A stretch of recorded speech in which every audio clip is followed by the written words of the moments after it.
go to Babbel.com. That's BABBEL.com.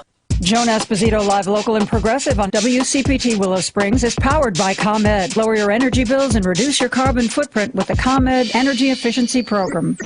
Joan Esposito, live, local, and progressive. Policies issued by American General Life Insurance Company, Houston, Texas. Not available in all states. All benefits are subject to policy definitions, limitations, and exclusions. For details, visit qualityoflifeinsurance.com. How do you describe quality of life? For most of us, it's about health, people we love, and peace of mind. Quality of life insurance is modern, affordable life insurance that works harder for you.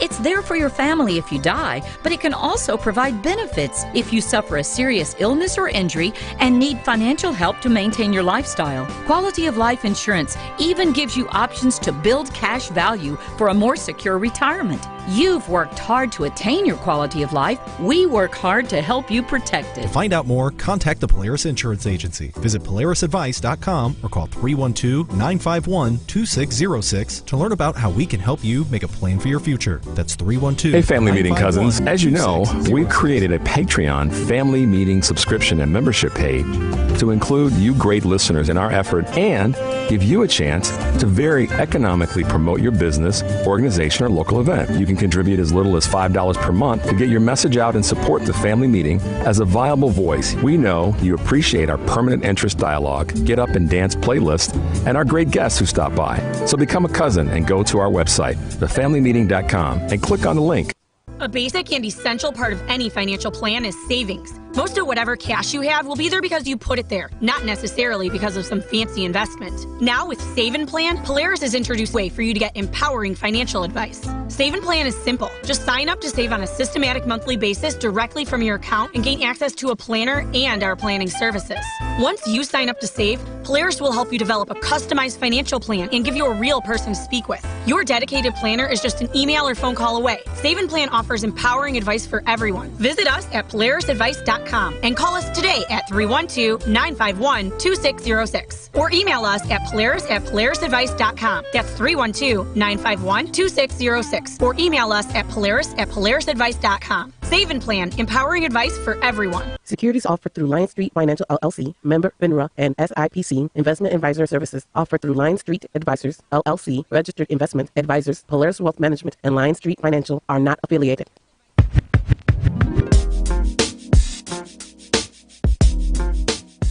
The following program, The Family Meeting, is sponsored by Polaris Insurance Agency and Eric Grant, and to the extent of their guest. The views and opinions expressed therein do not necessarily reflect the views and opinions of NewsWeb Radio Company or its management. Welcome to the worldwide headquarters of The Family Meeting. Grab your phone and find us on social media. Like and subscribe to us on YouTube, Facebook, Twitter, and Instagram, because that is where the conversation continues when we're not on the air. Also, be sure to visit our webpage, tfmradioshow.com.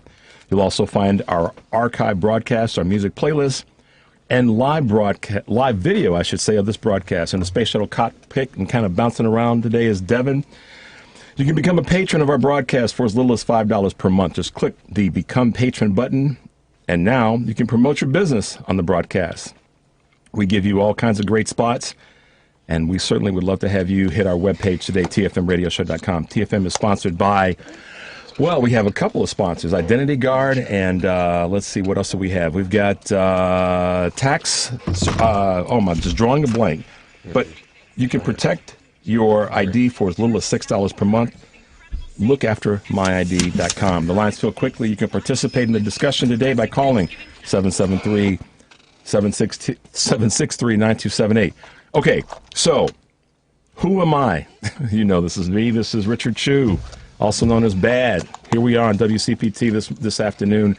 Eric is out of town. He's running some errands and taking care of family stuff from what I can tell. And that leaves me, your other guy, to kind of run the show today.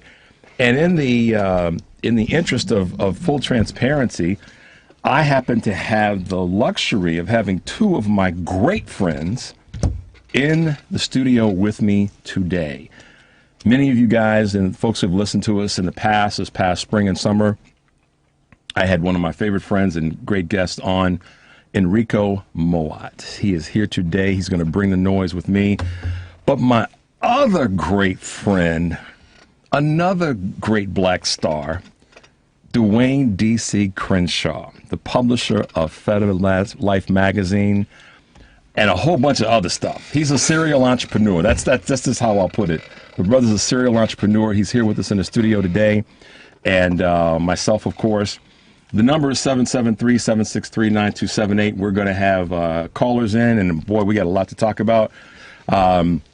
Fellas, say hey. Say what's going on. What's happening? DC, talk to us. You're here, man. How you been? Man, I'm so happy to be here. What's happening, everyone? Thanks for having me, brother. My pleasure. Excited. I'm get to hang out with two of my favorite folks. My boy Rico, I haven't seen in a long time. It's been a minute. You know, these two handsome brothers, man. I'm just glad to be here with y'all. Long time coming. I back in the summer when Eric asked me to host a show, I reached out to DC and to Enrico, and I said, "Hey guys, can you be on the show?" And Enrico was able to do it, but DC was busy, running the universe, and taking care of his two great boys. But Rico, what's going on, man? How you been? I've been good. I've been traveling, running around. Like DC, I've got 2 boys, so busy with that. Transitioning to the fall and the great Chicago weather that we know and love so well. Everyone, please bundle up because it's going to get cold. Mm-hmm. But just the usual. I'm tickled to be here. And when you told me that DC was joining us, I squealed. I squealed with glee. You kind of did. I did. You kinda did. I got giddy. Oh, that's funny. You know the man crush. Come on, we got the man crush. Back in the day. Exactly. Yeah, Gab. Yeah. That's and then when I found out you played ball, I was like, no wonder. Exactly. And then Richard was out in Pepperdine, man, just killing it. So absolutely. Hey, man. My wonderful wife Ann, when I told her that Eric asked me to host a show, and she said, "So who are you going to have on?" I said, "Well, I'm gonna reach out to DC and to Rico again and see if they would be willing to do it." And so when I fast forward, and you both had said, "Yeah, you'd love to be on," and I told her, she was like, "Oh man," she said, "That's going to be a rough room." I said, "Yeah, we're going to have a good time, though." So spicy. It's going to be spicy. Devin, we doing okay, man? Am I running right? We're okay? We're good. Running here. Fantastic. Devin is here. We every now and again have to refer to our counterpart, Devin, for a lot of things, but I don't get to call him our white slave. Eric gets to use that moniker, so I'm not going to go there. I'm just going to refer to the man as Devin. It still makes me laugh every time you say it. Here's the thing, though. Devin's got a black belt.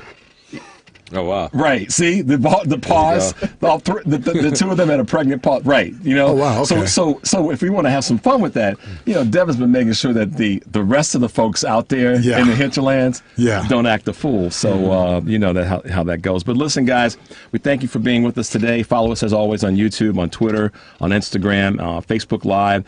I respectfully will say our girl Courtney is listening to us. She's actually in the conference room and kind of boosting our presence on Facebook and a few other areas in social media. So we're excited that she's in the building. She's not here in the studio with us right now. But DC, I wanted to take a moment because I said earlier, I referenced you as a serial entrepreneur. Take a moment and tell us a little bit about what you've been doing, what you do. A lot of you guys don't know this. I'll say this very quickly. As a publisher of a magazine, a little over 2 years ago, DC and I were talking. He said, "Rich, why don't you consider contributing to our publication?" And I did. And I got to tell you, Rico, it was one of the best moves I've made because of the thing that has always been one of my loves about DC is his connectedness to so many people. Yeah. Is that a fair statement about the brother? That's an understatement. Before we let him have the floor on what he's doing. That's an understatement. It's a fair... We were just talking about this the other day. We were talking about it. Yeah. And we will talk offline about those connections. Okay. Yeah. Right. So, DC, bring us in on what you've been doing and what's happening with your respective business interests. Absolutely appreciate it, man. Well, I think we're all connected, man, to folks, and it's crazy how we all know some of the same people, or and it just comes full circle. But yeah, man, thanks for the intro. As you know, I'm a publisher of a digital lifestyle magazine called Fet Lifestyle Magazine, and fetlifestylemag.com if you want to check it out. But Richard has been he's had his own Choose Views article or feature in there for about 2 years, a little over 2 years. He does a great job, but he also is on WGN. We get him on WGN at least once a month, so he's on there. And they don't invite you back if you don't perform on WGN. But he's been a contributor. Shoot, for over a year and a half, right? You've been on there 2 years in January, right before the pandemic. Yeah. So I mean, he's been killing it, and so we have a good working relationship. But Fet Lifestyle Mag is a lifestyle magazine, really all female contributors. He's the only one that actually has only male that has an article in there. But our female contributors are from around the world, and they contribute articles as it relates to food, life, culture, beauty, health. Independence, empowerment, and all that things. I think we're going on our 83rd issue that we just did. So yeah, it's been great. Awesome. I'm also a partner in a tequila company called Cantera Negra Tequila. And I know you don't drink tequila. Do you drink tequila? I don't drink at all. You don't drink I've never had alcohol. See, man, y'all some role models. Well, don't say that too fast. Because even though I don't drink alcohol, I have no excuse for my behavior sometimes. There you go. But here's the great part about that. We had to have the middle child syndrome. I'm the oldest. You're the youngest. Sure. You're in the middle. Right. So wow, that's interesting. That's amazing. You drink, Devin? Yeah. Okay, I got some tequila for you in the car, brother. Yeah, but it's really the best tequila I've ever tasted. That's how I got involved. I'm an investor partner in that, and we've been blowing up around the country. We're in 24 different states, and you can find us in Benny's in Chicago and a bunch of other different retail spots and restaurants. So that's going great. And then what I'm really excited about is my wife and I started a dining club for kids called Little Diners Crew. Yeah. Did y'all hear that? Little Diners Crew. You got to check it out. If you have children, nieces and nephews, you got to get them plugged into this. Go ahead. Yeah. And so, we started it because, our kids eat what we eat. When they were growing up, we basically, exposed them to different types of food. And we would go out to restaurants and they would be, eating off of our plates or the adult menu, and we noticed that only in the kids menu at these restaurants, all they had were mac and cheese and chicken fingers and stuff like that for the kids, even though it was a nice restaurant. And so people would see our kids eating sushi or eating Indian food or things like that, and they would say, "How do you get your kids to eat that?" And so, and we was like, man, there's a business behind this. So we came up with the idea of getting kids to expand their palates beyond mac and cheese and chicken fingers, and we do that by hosting unique dining experiences at different restaurants across the city. We actually just had one yesterday, and we went out to the Burbs for the first time in Elmhurst. It was sold out. Wow. Some good friends of ours was like, they're members, and they were like, you got to bring it out here. But it was Asian food. But with kids come to an event, they get a chance to meet the chef. They sit at their own table. They get to taste all these dishes. They rate each dish after they try it. They learn how food is prepared, where ingredients come from. We've practiced appropriate dining etiquette, so they can't sit on their knees. They can't, talk loud. And then at the end, members get a passport and they get a stamp, so they get a chance to track their culinary journey. Awesome. Yeah, it's so empowering. Thanks. Great, and they're feeling empowered. We're expanding to Aspen next month, and we're expanding to the Burbs and stuff like that. So that's what we're really excited about. Check out littledinerscrew.com if you got kids between the ages of 4 and 18 that want to take advantage of that. Yeah, and if you don't have children and you have nieces and nephews, you've got to be. You can plug them in as well. So the idea, as DC said, is to kind of educate and put our children in front of some unique opportunities when it comes to dining. And that's a great business to have. It's a great service to have as well. Rico, how you been, man? How's work? How's business? Everything's great. Work is good. I work at Black News Channel, a new cable network that's launched probably at the beginning of this year, dedicated to giving information that is really pertinent and a perspective that's pertinent for Black and Brown America. And things have been going swimmingly well, so I have no complaints. It's been good, great content. Marketers, advertisers are really embracing what we're doing, and it's been going well. It's a proud network to be representative of and to work for. So that's excellent. That's awesome, man. Oh, let me say this: my views do not reflect those of my network. Just in case anyone's listening from work. Yeah, well, that's always a good cover. I got to give a shout out to our folks that are following us on YouTube. I know that Lisa's out there and a few others that are taking a peek. We appreciate your support every week. Eric is, so to speak, on the lam. He's taking care of a combination of family, HBCU, whatever the hell he wants to do stuff. And then I got to give a shout out to our girl Tressa.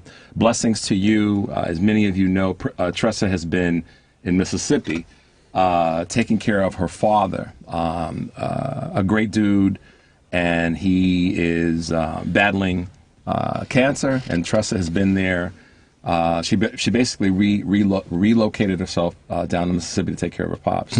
And so she's not with us physically, and she's not on the air this week, but she is in our thoughts every week because she's a soul sister for real. Neither of you guys have met her, but she's that old school soul sister. See, both of y'all in harmony know exactly what I'm talking about. You know what it's about. So we miss Tressa, but I wanted to give her a shout out and say, hey. So listen, I know we're going to come up on a break in a couple of minutes, but I want to just drop this out there on everybody. We're going to cover some topics today. I kind of went through some things that I thought would be important for us to discuss, and obviously some of the ones that are super current issues. Everything is current right now. Everything is kind of a moving target as it relates to. I shouldn't use that necessarily as it relates to one of the key items, but. We're going to cover some topics, and I want to dive right into one right off the bat that I kind of preemptively told these guys about, and it's what I'll call trials in America, and specifically trials in white America, subtitled "White Progressives, Liberals, and Dems, What Are You Going to Do Now?" So why do I phrase it that way? So the conversation this week, the last couple of weeks, really since this trial started, specifically the Kyle Rittenhouse trial, which has now been adjudicated, has been, gosh, if that had been a 17-year-old black kid, he would have been arrested, he would have been tried, he'd be convicted already, or he wouldn't have made it out. No. So, respectfully, I'm damn tired of hearing that. Because first of all, it wasn't. Right. It wasn't a 17-year-old black kid who had an AR-15 going to a rally, a protest, whatever one wants to call it, and killed 2 people and wounded another. It wasn't. It was a white kid from Illinois that was driven to Wisconsin by his mother. So at the end of the day, the conversation can't be what it would have been. Yeah, the conversation has to be what it is. Yeah. And what it is, y'all, is a white kid was driven to another state. So there's some federal implications involved in that. There should be some civil implications involved as it relates to the families that were harmed and their response to that. So I look at this and say, frankly, black folks just kind of sit back and chill because it wasn't a black kid that did it. No. And we can't say till we're blue in the face, what if it had if it had been, then you know what would have happened. No, it was a white 17-year-old that made a decision to kill 2 people and wound another. Yeah. And I want white America, respectfully, to hear this. He didn't kill 2 black men and wound a black man. He killed 2 white men and wounded a white man. So I want, for everybody this week that's been pissed off about the decision from the jury of one's peers, I want people to step back and go, wait a minute. It may have been a Black Lives Rally protest, whatever you want to call it, but at the end of the day, there weren't any black people that were killed. True. So white America, what are you all going to do? Because you all just saw how the justice system is not necessarily as just as you might want to think it is.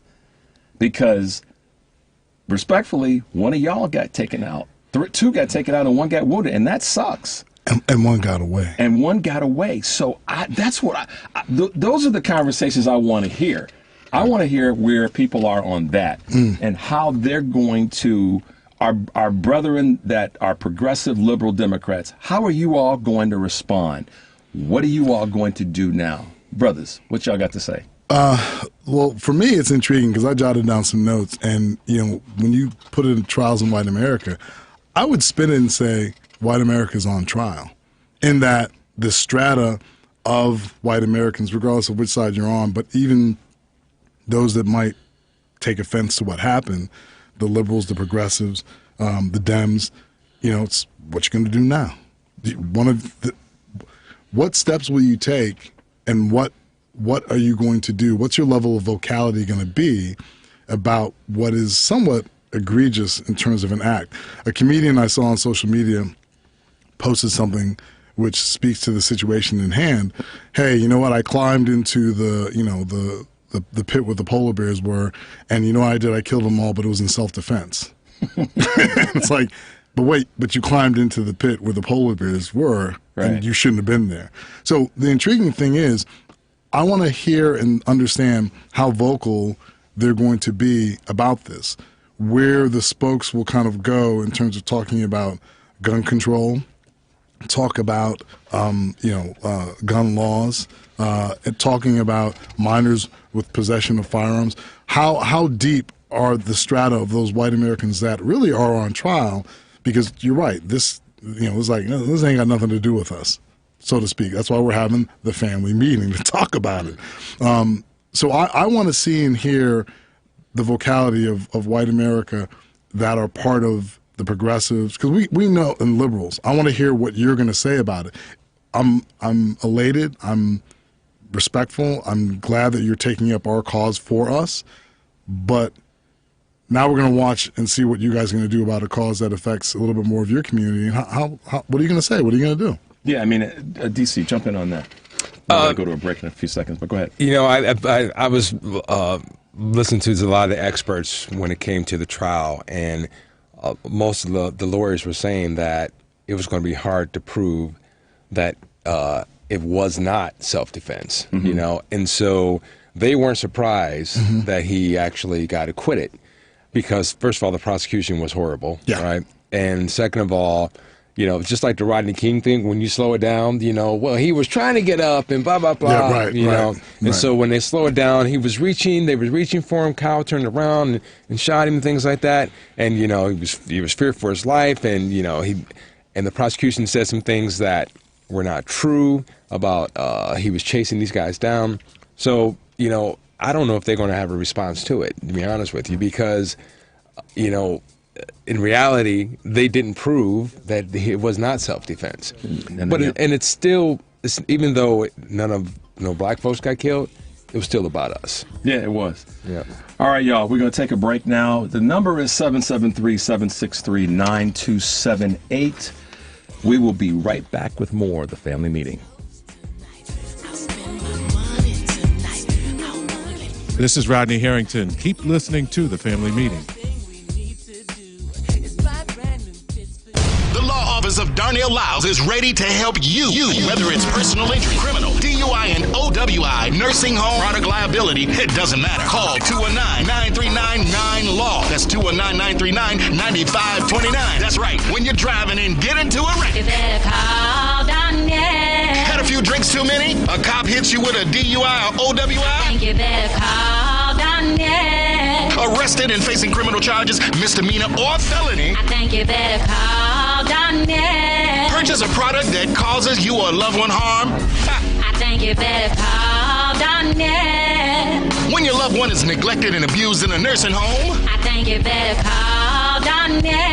That's right, you better call Attorney Darnell Lyles and get represented right. And the first consultation is free. Yes, free. So call right now. 219-939-9LAW. That's 219-939-9529. Attorney Darnell Lyles. Darnell Lyles. Hello, this is Greg Hilton from PropertyTaxSolutions.com. And I have to agree, the Chicago Tribune had it right when they said, you were foolish if you don't challenge your Cook County property taxes. Over the past decade, I have helped tens of thousands of Cook County homeowners reduce their property taxes by 10 to 15% on average. I was the first attorney in the county with the ability to give highly accurate, to-the-dollar savings projections prior to appeal. Now I have put my systems and legal analysis online for you to see anytime you want. Go to PropertyTaxSolutions.com and look up your property by address or PIN number to get my professional opinion of your tax assessment. The fees we earn depend entirely upon your tax savings, so this legal service doesn't cost you, it saves, as certain as death and taxes. Visit PropertyTaxSolutions.com or call 312-448-9992 and use discount code TFM for 20% off.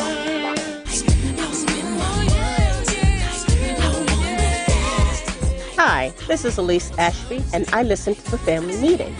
Welcome back to the Family Meeting. Well, okay, y'all, we want to let you know the number again, 773-763-9278. I've got my two of my favorite guys, Enrico Mowat and DC Crenshaw here in the studio today, and Devin has got roller skates on, going back and forth between two different studios. So if you all are calling in and he doesn't grab the call immediately, or Paul doesn't, just be patient, but give us a call. We got a couple of hot topics that we're going to go through today. We were talking about trials in white America, and that's what this was this week.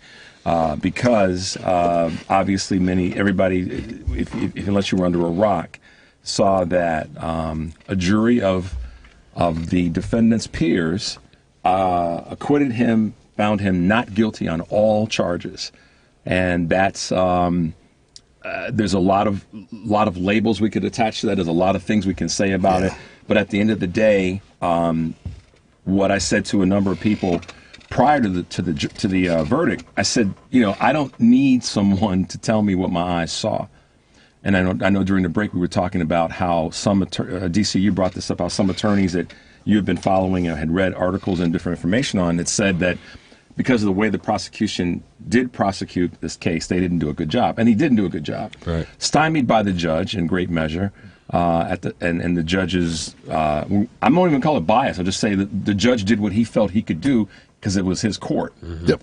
So I won't call I won't call it bias, because in his mind, that's what he thought that's what he thought he could do, and he got away with all the things. I won't say got away. He did what he felt he could do in his court. Yeah. So then you have a jury that takes that and they make a decision. And to DC's point during the break, the prosecution was required to prove that Kyle Rittenhouse did not act in a way that was self-defense. Yeah. And the standard was actually, the bar was very high. And, he didn't even come close to crossing it, but he was also handcuffed from being able to present a case with certain information along the way, because of the requests that kept coming post prosecutorial evidence, where the jury would want to see more information. They were questioning this, that, and the other. So I come back to sort of the head of all this, and that is, what is our justice system really all about? Because this was a situation where the individual that was on trial did something that, like I said a moment ago, don't tell me that my eyes didn't see what they saw. And for him to be acquitted on all counts is mind-boggling, because there's no way that none of the counts that were presented for the jury to take were not items that they could have found him guilty on. Wow. Not at all. Was manslaughter an option at all? Yeah, it was. And he got acquitted on manslaughter? Yeah. He did. And what's so telling and so scary to me is, and I didn't watch all of it because I didn't want to emotionally commit to it, knowing what I felt was going to be the outcome, which is, think about what you did and what you were doing at 17. Think about what you were doing at 17. Right. Were you going into this is like, I'm going to use the Chicago because I know you guys aren't from here. I'm going to go near the El Rukn Temple, or where the gang, like where the Vice Lords and Disciples are, and I'm going to throw up alternative gang signs and see what happens. Right, yeah. And that's ultimately what this kid did. And no one's talking about, even from a jury's standpoint, and this is the family meeting, it's almost like Junior needs to be taught a lesson. Right. Yeah. Yeah. Well, I heard his mom say, I have no doubt. She was when she got interviewed by the Today Show, and she said, "I have no doubt if he didn't have that gun that night, he wouldn't be able to protect himself. He would have got killed." But I argue that if he didn't have the gun, he wouldn't have been approached. If he wasn't walking down the street with a rifle, an AR, what was it, an AR automatic 15, something, yeah, AR-15. I mean, nobody would approach him, and it wouldn't have happened. Right. So it was what he had in his hand, and what people saw is why he got approached, and so that's why what happened because he came down there armed, protecting someone, but 17-year-old with an AR-15 down in the middle of chaos. It's ridiculous. That would have never crossed my mind at 17. Because I was too worried about what Henry and Bertha Chu would have done. That's right. Had they found out that I left the house. First of all, Bertha Chu wouldn't have driven me across the state line. I was about to say that. That wouldn't have happened. From Union Pier, Michigan, I was about to Michigan say. City, Indiana, or into the south side of Chicago. That is a no. For anything that wasn't a thing about positivity. Right. Period. Right. To protect what? To protect a community that you don't live in. Well, he wanted to make sure that the subway out there had enough mayo for constituents. That's what he was doing. Just in case, and he had to put his gloves on in case he were going to be serving a sandwich. Yeah, that's all. But to that end, I mean, and this is where it's hard. It's not hard. It's very easy for us to go down that road. I mean, it's a fork in the road. We could take the fork in the road, which is how I introed, which is this is on not black folks to fix. Sure. Okay, and to your point, Rico, about where we are with gun laws and gun safety, and that whole part of the conversation. Or we could go down the other route, which is, damn, y'all. First of all, why is the mother taking her child to okay, so that's Hot one. zone. That's one button. The other one is, okay, so she took her son to that event and he performed, and now 2 people are dead and one was injured. There's 1,000 ways to interpret that, but at the end of the day, 2 people are dead. Yeah. Because they don't get the option to protect themselves and to self-defend themselves, because a person that's not law enforcement is walking down the street with a military assault rifle. Right. That's part of the conversation that a lot of people just don't want to have, which is what about them defending themselves? Because they saw nothing with it because of the side that they were on. Yep. And what they were there defending. What they were there defending, they saw him as a hero. They didn't see him as a vigilante. And keep in mind, this is someone that is not legally an adult. So he's underage, so there is judgment that is not fully formed, not fully developed.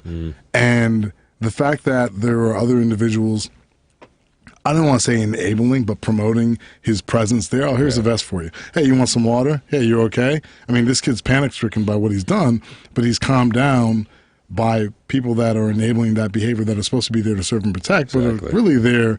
And that's what...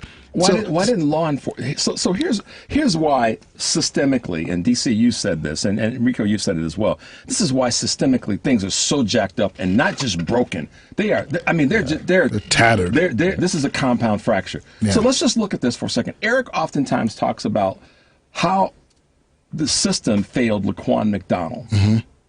The system did, because why is a boy of that age out at that time in the morning? True.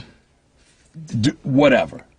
Dancing, prancing, whatever. We don't need to go too deep in that. My point is, the system has failed us across the board, because I would like to think that if I were a law enforcement officer on any level, that if I saw a person walking down the street during this protest, during this rally, during whatever you want to call it, that wasn't part of the law enforcement hierarchy, I would say I need to see some identification. What are you doing? What are you doing here? What are you doing here? And what are you doing here with this rifle? The same queries. That didn't happen. Same queries that are applied to brown and black people should have been applied in this situation, especially given how baby-faced he is. And he had his hands up. And he didn't have on any gear of his own when they first saw him. So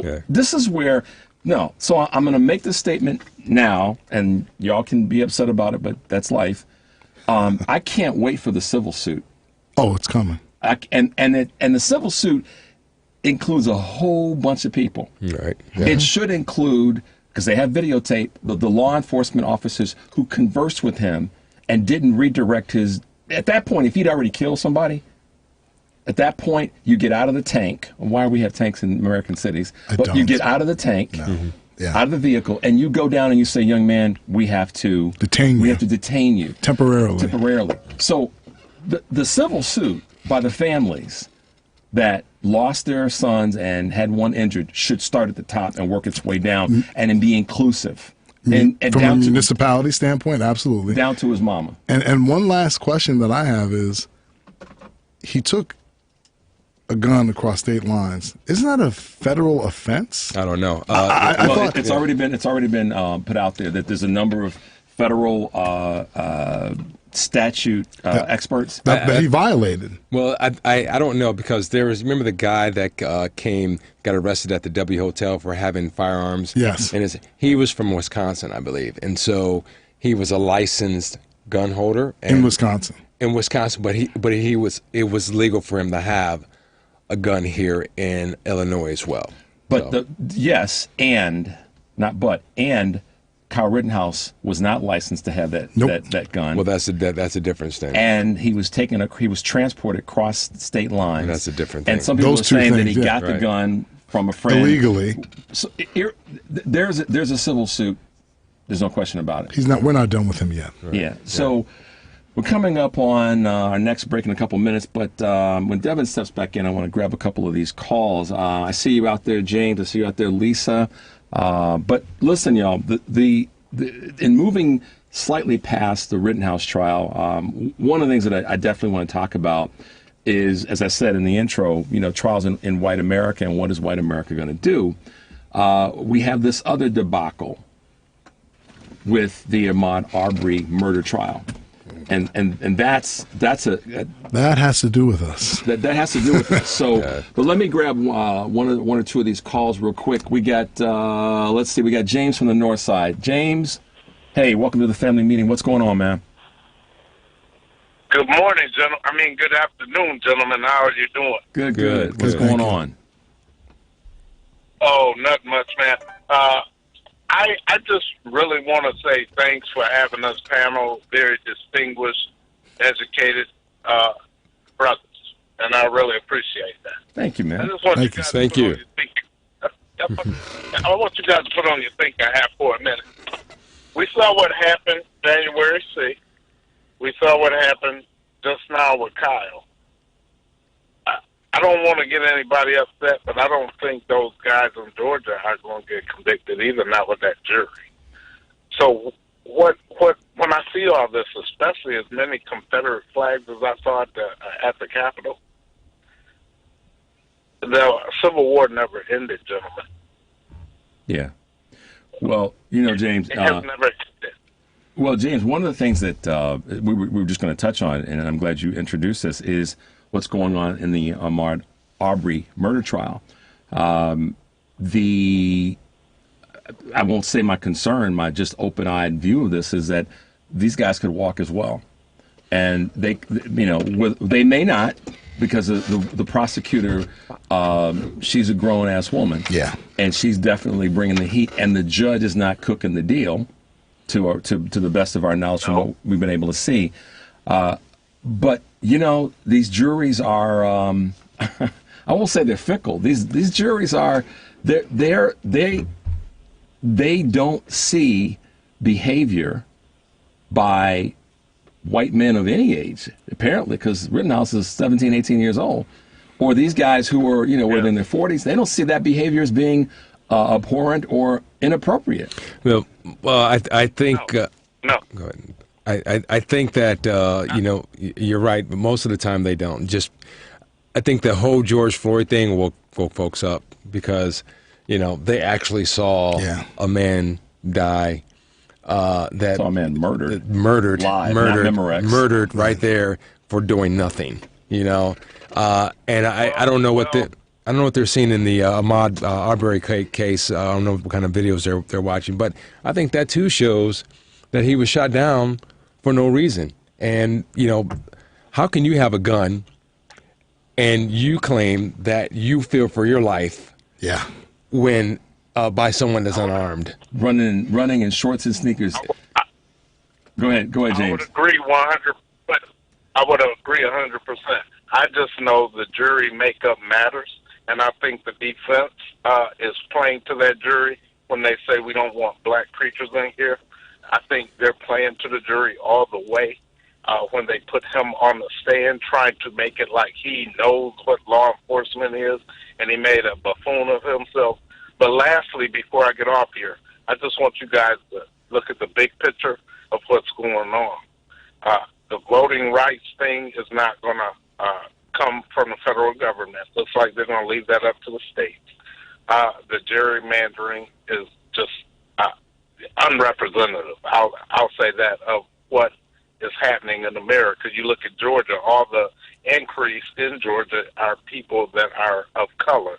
America's getting browner by the day, and these Republicans, and I'll just say it, bigots, are planning to run America as if South Africa did. You may be the majority, but we're going to keep the power, and we're going to keep the laws, and we're going to keep the judges the way they are. And that sets up for what I was saying. The Civil War never ended. It's still going on. James, thanks for calling, man. Appreciate it. Stay in touch with us. Call us back again. You too, man. Yep.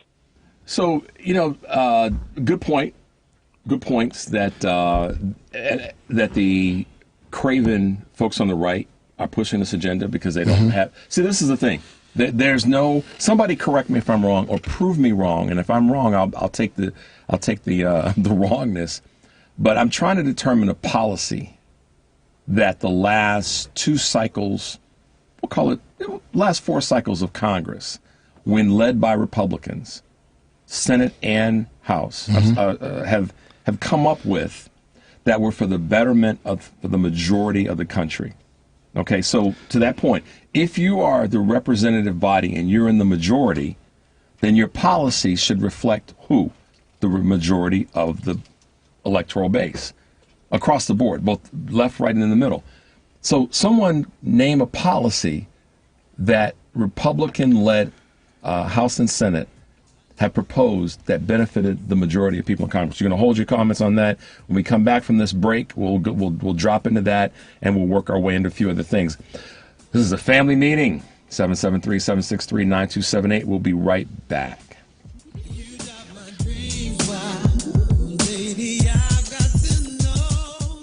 My name is Ron McCullough. Visit my website at www.advancedarmor.com. Keep listening to the family meeting. We do. We buy, we sell, we move, we store. Anything, anytime, anywhere. We do. The company that handles all your stuff. If you have anything that you want to do something with, please call us. We buy, sell, move, store, donate, discard. Anything, anytime, anywhere. eBay plus U-Haul equals we do. We are moving at the speed of life. Call Terry Calloway, 312-343-9973, or via email, contact him at terrycalloway58@gmail.com.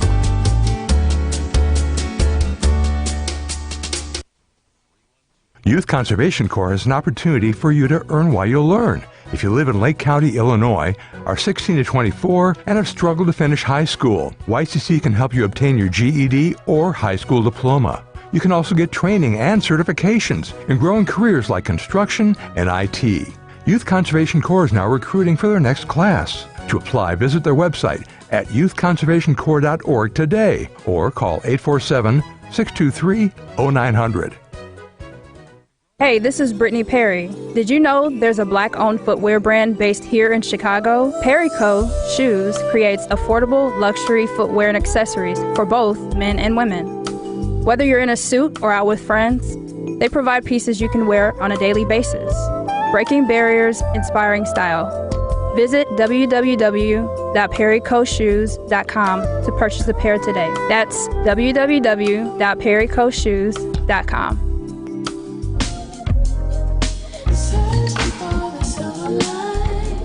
Hi, this is Jennifer Marlowe from Wintrust Wealth Management. Welcome back to the family meeting. Welcome back to the family meeting. This is Richard Chu, your boy. He is out for the day, but we're riding pretty strong today. 773-763-9278 is our number.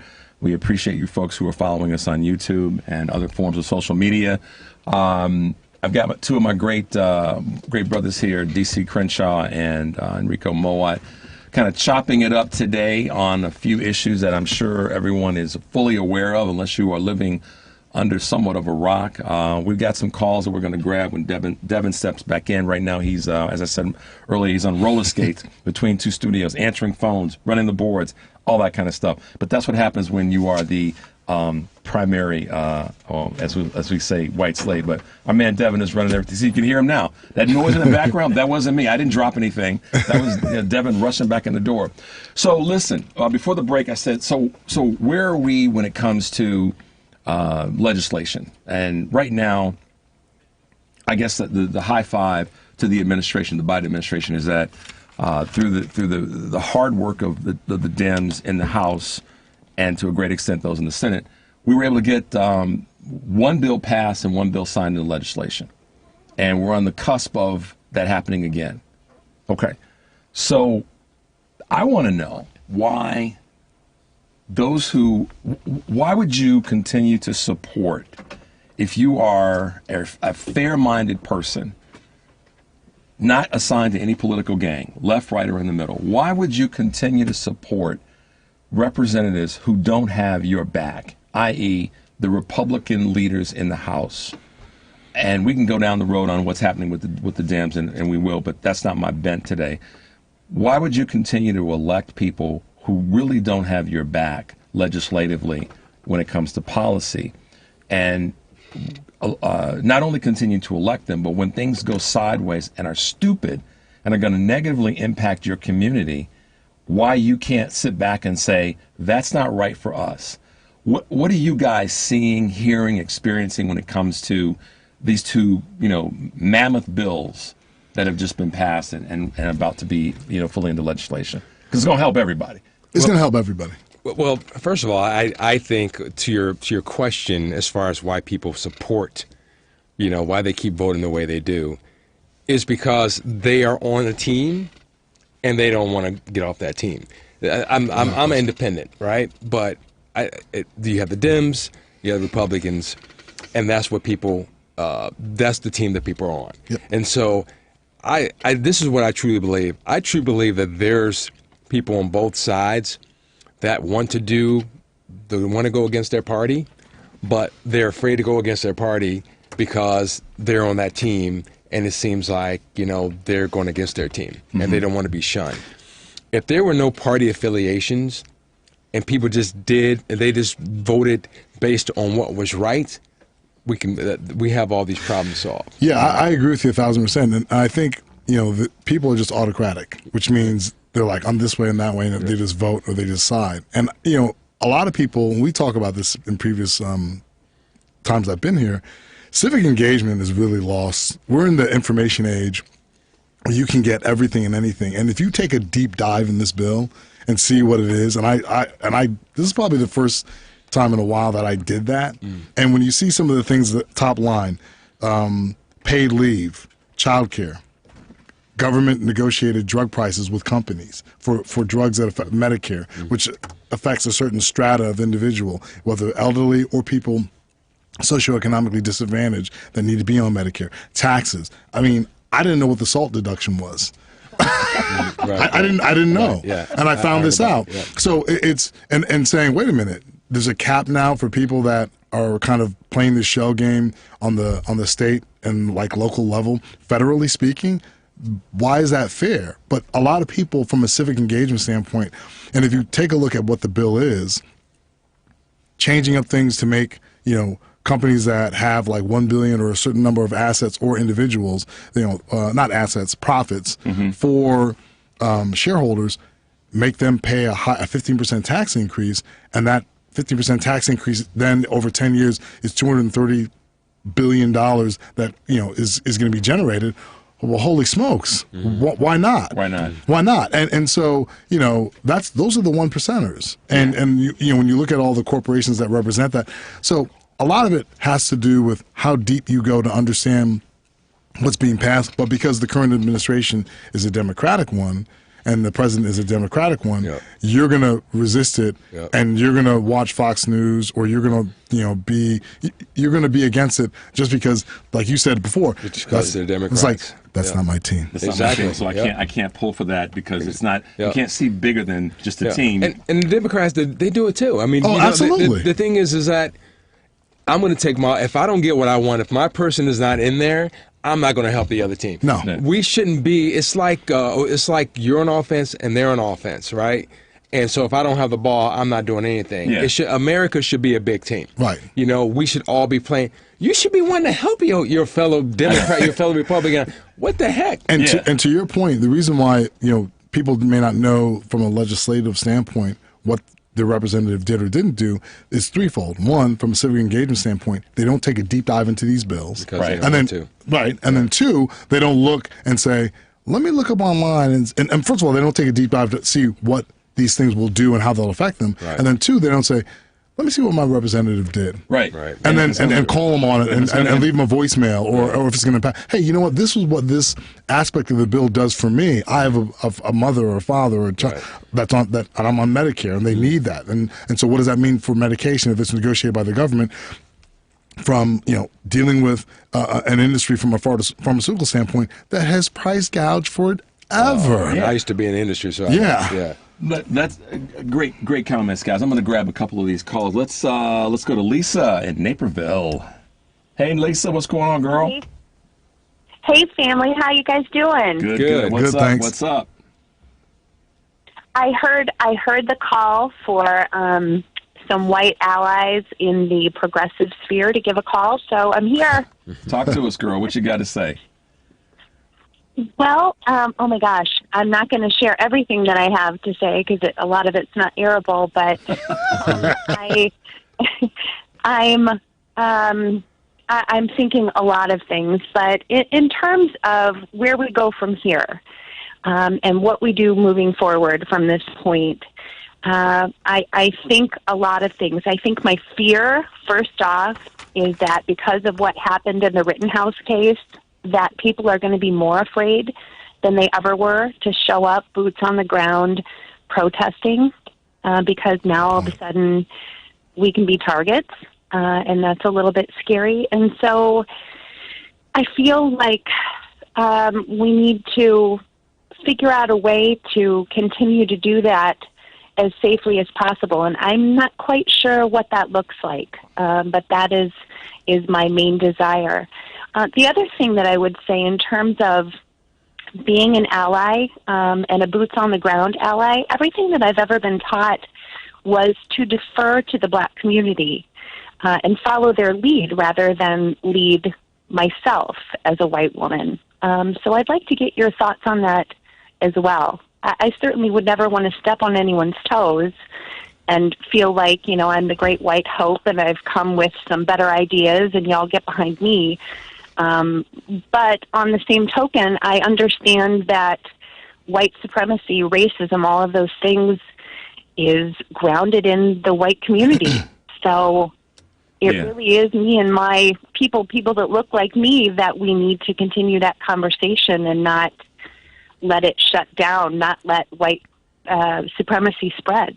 So Lisa, I think that's you're right on point with that, and in terms of staying involved. The most important thing I can say to you and to anybody, and you're one of our girls, is to stay involved and have the stamina and continue to have the courage that you have to stay involved. And you've heard us say this before. You've heard Eric say it, and certainly heard me say it. Be willing to challenge anything and everything that you don't think is going to be moving toward our collective permanent interests as a society. If you don't think it's right for all of us, then it ain't right for any one of us. And that's how I see it. And I think, Lisa, you've done a good job in the space that you're in. Keep bringing people into your tent. Keep recruiting folks into your tent. Arm yourself with people who are, if they're not where you are right now, they're willing to get where you are and help them grow, because the more you do that, trust me on this, you aren't going to feel as alone in the plight, and you will be able to make systematic change because you've got a team of people working toward common interest. Yeah, and you know, to add to that, Lisa, thanks for your call, is that authenticity is authenticity, right? Yeah. And if you're authentic in your intent and you're authentic in your words and your actions, it'll show. And to DC's point, if you have your arm or hand out and you walk shoulder to shoulder with anyone in the black community, black and brown community, if you're going to be a teammate, we'll take you. I mean, and so if, you want to be my teammate, right? Okay, because you know what, it still is not always popular being an ally and being a teammate for causes that necessarily don't affect you immediately. So I would say continue that plight and continue that effort, because leadership comes in all ways, shapes, and forms, but also so does participancy. Yeah. So this is what I would say to Lisa. Thanks for your call and for your standing by us. You know, my son played football. My 13-year-old son played football, and the first game of the season, we thought he broke his arm, right? And so, you know, thank God he didn't. But it was bad enough to where, like the second day or the third day, he was like, I don't know if I want to play football again. And I said, you know, look, the worst thing you can do is to be scared to get back out there. You have to go face your fears. The worst thing you can do is to quit when you got hurt. And so I would say, you know, worst thing you could do is to not go back out there and protest because of the Kyle Rittenhouse thing. We still got to go out there, and we still got to, you know, walk the streets and protest and things like that. And I think diligence will pay off. You know, as it relates to taking a step back and deferring to, you know, black folks, what I would say is this, is that, you know, if you're doing something, if you're a white person, if you're not a person of color, and you're trying to help the people of color, you know, the black and brown communities, just do something that's going to make a difference. You know, nothing that's peripheral. You know, it's easy to go out there and march and hold up signs, but, you know, do something. If you have an idea, you know, do something that's really going to bring systemic change into our communities. And I think that is, you know, deferring to black folks is absolutely fine. But if you have something that is going to seriously make a systemic change in our communities, then, you know, go ahead and go for it. Yeah, and that's going back to what Rico was saying about, we want you on the team, you know, and we want you to be an active participant. Don't be afraid to get involved. I mean, we listen. I'd rather have people involved and trying to figure out what to do. And hey, Rico or DC or Eric or Tressa, what do we do?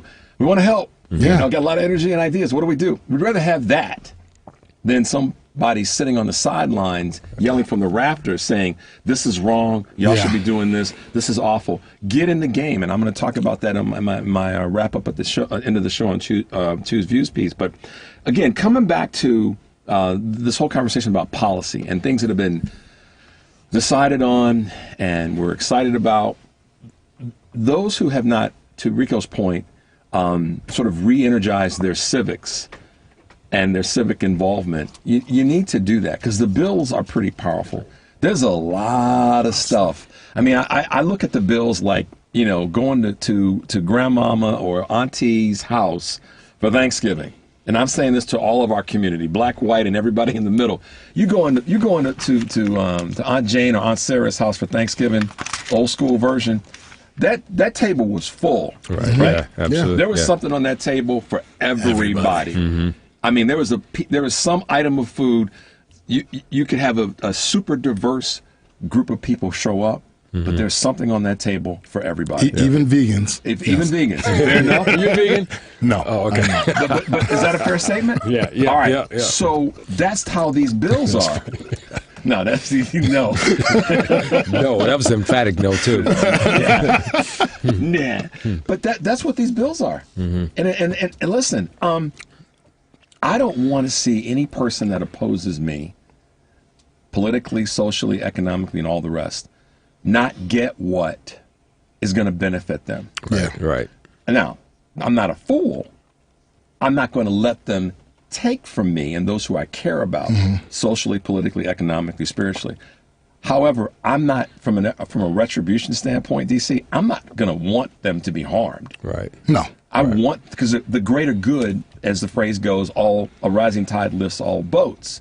That's where we are. And I think that one of the mistakes about the mindset of our brothers and sisters on the left that have been the elected officials, I don't mean the voters, is that they're not looking at this, or let me back up, they're not presenting this readily, candidly, daily enough. No. As it's a broad base, it's going to help everybody. Because they don't know how to. And that's frustrating. They don't know how to. That part. They've got to get that, they've got to get that in their DNA quickly. Unfortunately, it goes back to narrative. And what do you want the narrative to be? I'm not passing his bill. Exactly. I'm not passing that guy's bill. Yeah, exactly. I don't want to pass that. Ridiculous. It's like, remember the movie Juice? Old Man Porter at the corner bodega. I don't want to go in there. And it's like, it's not his bill. It's the bill for the people. Right. And if you expound on what that bill is and all that is in it, and the numbers, like, when you go and take a deep dive and the budget office cranks the numbers with the abacus and the old school, cashier, like you would see at Montgomery Ward, they'll tell you all the savings that come from it. Right. All the things that, if we move this money around here, if we tax the 1%ers, this is what's generated from it. If we change these programs and add this is the tax breaks in this bill are going to be permanent. Right. They're not going to change, which is a great thing because that is then sustainable money that comes from people that can afford to pay it, corporations and individuals that would report those profits, but not have to report them to the IRS. They would report it to shareholders, right, but not to the IRS, which is, if you understand the bill, it is completely ass backwards. Yep. Right. How is that possible? So again, it's not Biden's bill, it's the people's bill, and it's a bill that will do certain things and maybe not completely shift the distribution of wealth or change things, but it'll improve them. They'll create credits for childcare. And again, these are things that came from a pandemic where people didn't have childcare. Why? Because they had to work from home, or the childcare facilities and were closed. Yeah, exactly. So now you get a credit. Now, so again, so there's people on, and this is the thing, and we're gonna take a break very shortly. But I see you, Pam. I see you, David. I see you, Dave. We will get you, but we got to take a quick break. The number is 773-763-9278. Stay tuned for more of the Family Meeting.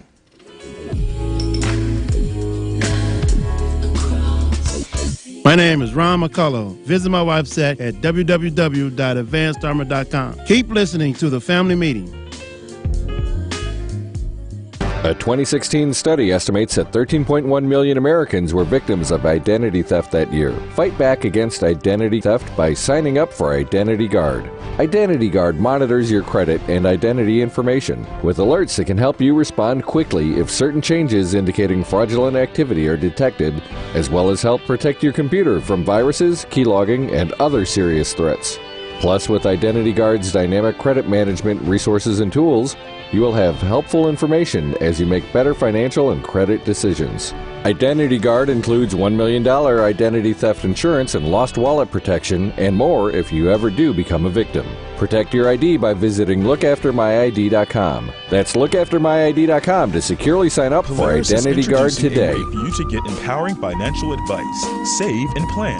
If you are like a lot of people, you'd like to work with a financial planner, but don't know if you earn or have enough to invest. Save and Plan will allow us to work with nearly anyone from young professionals to retirees looking to travel the world. Save and Plan is simple. Just sign up to save on a systematic monthly basis, directly from your account, and gain access to a planner and our planning services. Once you sign up, Polaris gives you a customized financial plan, a real person to speak with, and information to help you make good financial decisions. Your dedicated planner is just an email or phone call away. Save and Plan offers empowering advice for everyone. Visit us at polarisadvice.com. Call us today at 312-951-2606 or email us at polarisadvice.com. That's 312-951-2606 or email us at polarisadvice.com. Save and Plan, empowering advice for everyone. Securities, insurance, and advisory services offered through FSC Securities Corporation. Member FINRA, SIPC. Insurance services offered through Polaris Insurance Agency, Inc., which is not affiliated with FSC Securities Corporation.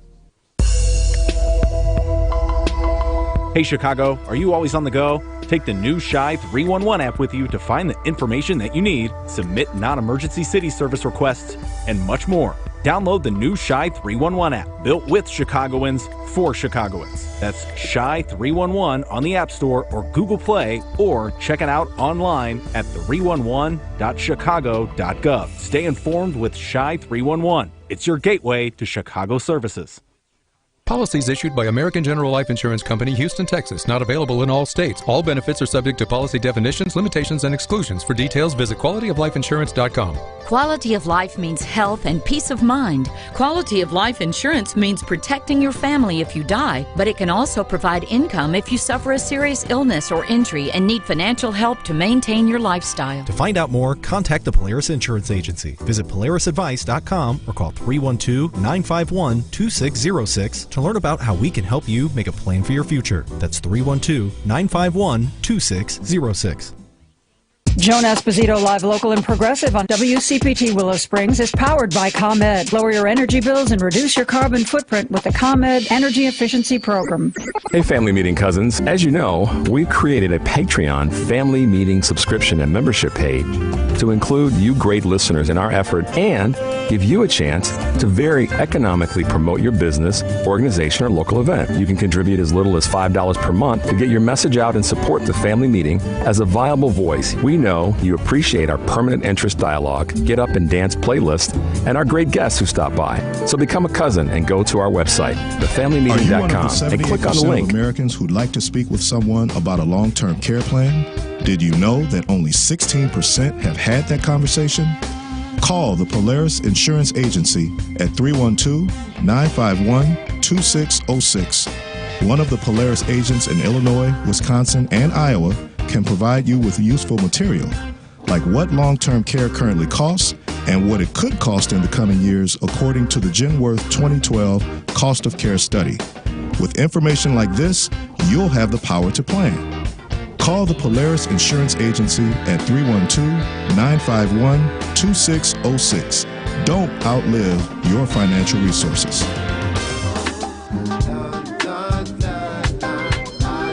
America's Ski Week. Welcome back to the family meeting. I'm here with my boys DC Crenshaw and Rico Mowat.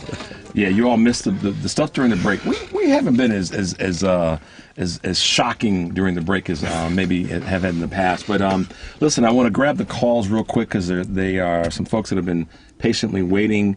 Let's talk to Dave in Hoffman Estates. What's going on, Dave? Hey, Richard. Hey, man, what's going on?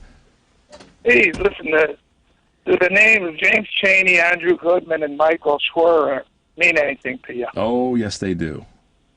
Okay, I was just testing you. This is the basis of the movie Mississippi Burning, so I'm very familiar with those three. They were the three that got murdered down in Philadelphia, Mississippi in '64. I have unfortunately, because of my age and also because of my family's lineage, I have been to Philadelphia, Mississippi a number of times, and I know precisely where those murders took place. So I'm very familiar with it. But go ahead, Dave. I'm sorry. Okay, very good. No, that's fine. It's good. It's nice to hear the history. I read up a little bit on this, and they've talked about doing a memorial to those three. And ironically, it would be in the former Trump Plaza, where they now call Freedom Plaza in New York City. And there's been talk about it. Now, my question to you, do you all feel that this, if they do a memorial, should they also include the names of Joseph Rosenbaum and Anthony Huber? Well, I'll got murdered by I'll take that right off the bat. I think that what may be equally appropriate is that there should be something acknowledging them right there in Kenosha, whether it's in New York City with the folks that were part of what happened in Mississippi. I don't really know what my opinion is on that right now, but I think that those deaths cannot go, and that shooting cannot go without something being brought to to respect who they were and what they were trying to represent. You see, at the end of the day, folks, those guys were murdered and shot because they were standing up for a belief. And when I go back to something I said earlier, why is their ability to, they're dead. So they can't speak to how they were trying to defend themselves. And that, to me, is why I believe that there should be some recognition and acknowledgement for them. But, guys, Dave, so that's my answer on that. I don't know what the two other fellas have to say about it. I agree, Richard. On the three, which ones are you saying should be honored? Just the three, or well, I think that the three from Mississippi should be honored, definitely. Yeah, I'm surprised that they didn't do nothing yet. But kind of like in the Civil War, you had a lot of white people stood up and fought and died for people they didn't know, even killing some of their own brothers. You know? Yeah.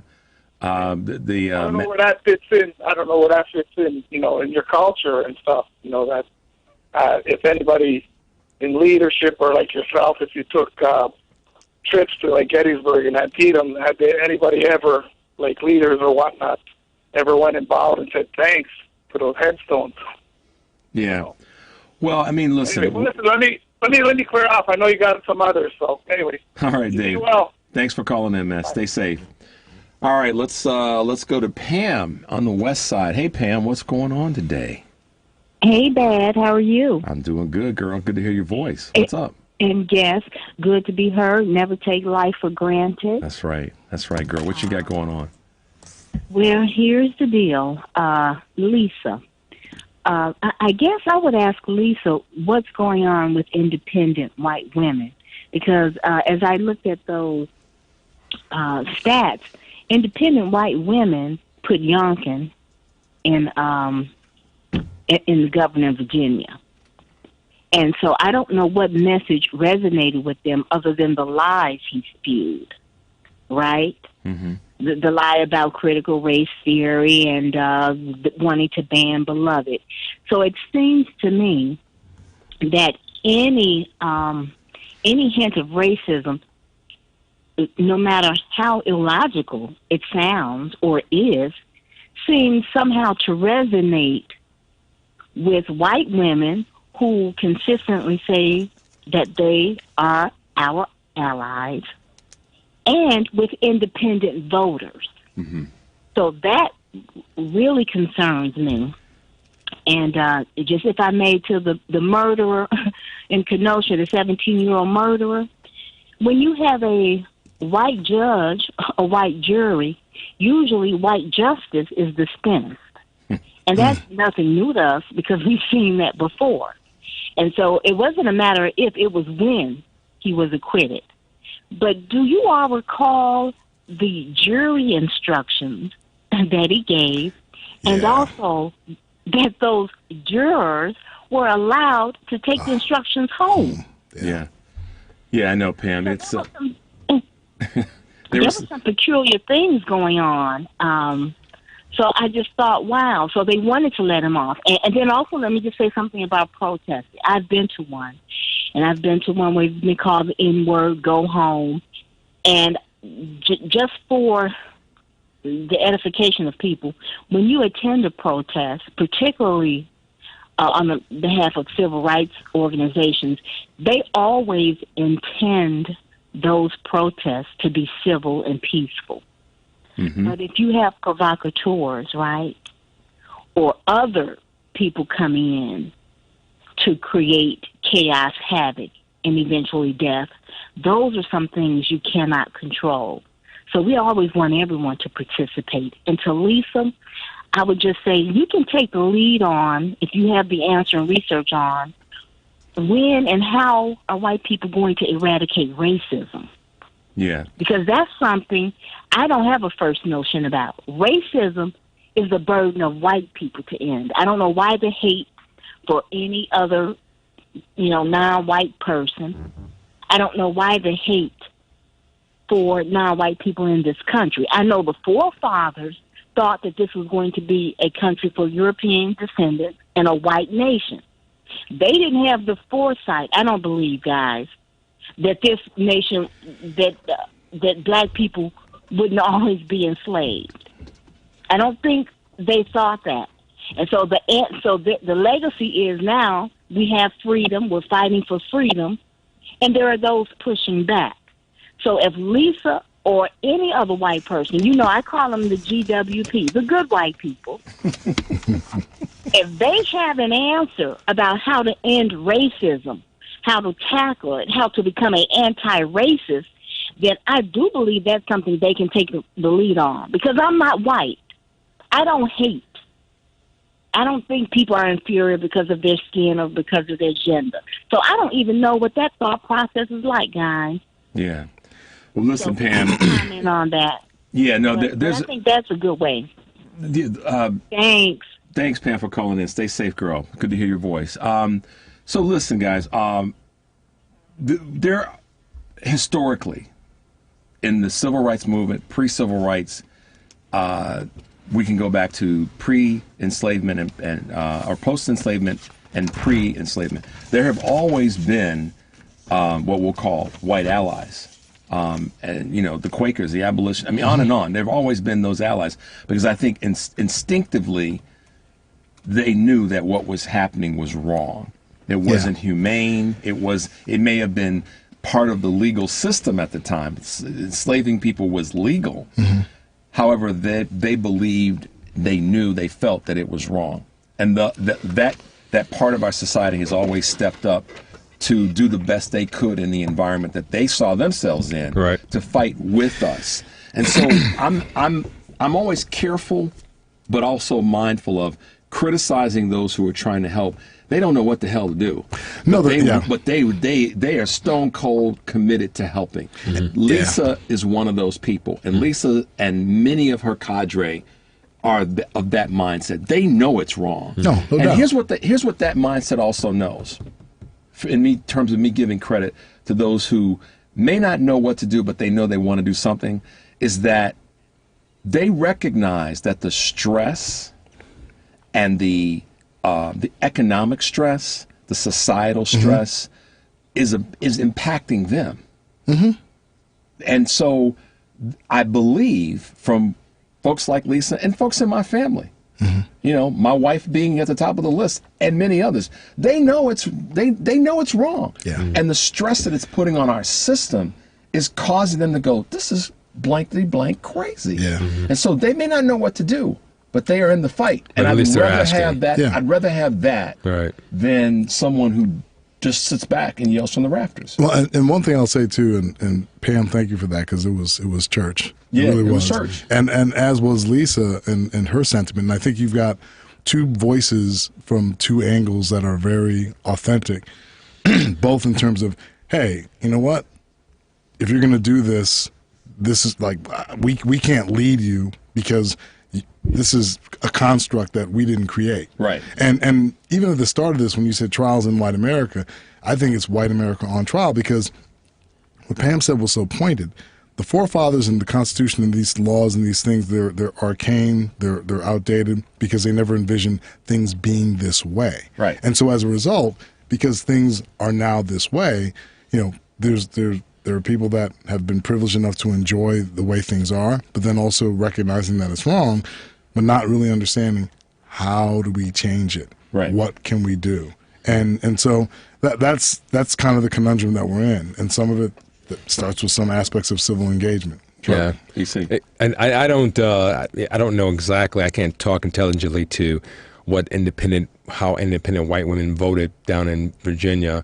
But I just know that, just doing some research, those white people that are behind black and brown folks, sometimes we talked about this when it comes to voting for things that are going to change systematically in our society, they tend to vote the other way. Mm-hmm. And so they tend to reject those votes that are going to actually help empower us, and because it's going to affect them in a way that is going to affect their lifestyle. So, and I also say this is that, I got a ton of white friends that called me up during the Black Lives Matter, George Floyd thing, that didn't know what to do. And they reached out to me and was like, hey, You know, I want to help. How can I help? What can I do? And, you know, literally, you know, I would tell them, look, you know, talk to your friends, you know, because a lot of times the conversations that they have with friends, their white friends that are racist or just say racist things, you know, those are conversations they need to have with those. So that's you know, that can impact someone that you deal with on a daily basis. So. No doubt. Yeah. So listen, let's grab my man Dan from Chicago. What's going on, Dan? Dan, yes, are you there? hello. Thank you. Yes, thank you for taking my call. Absolutely. I would like to say that I believe that Kyle Rittenhouse was indeed an active shooter, and that the people were trying to disarm him, and they were doing as you should do. A little background information.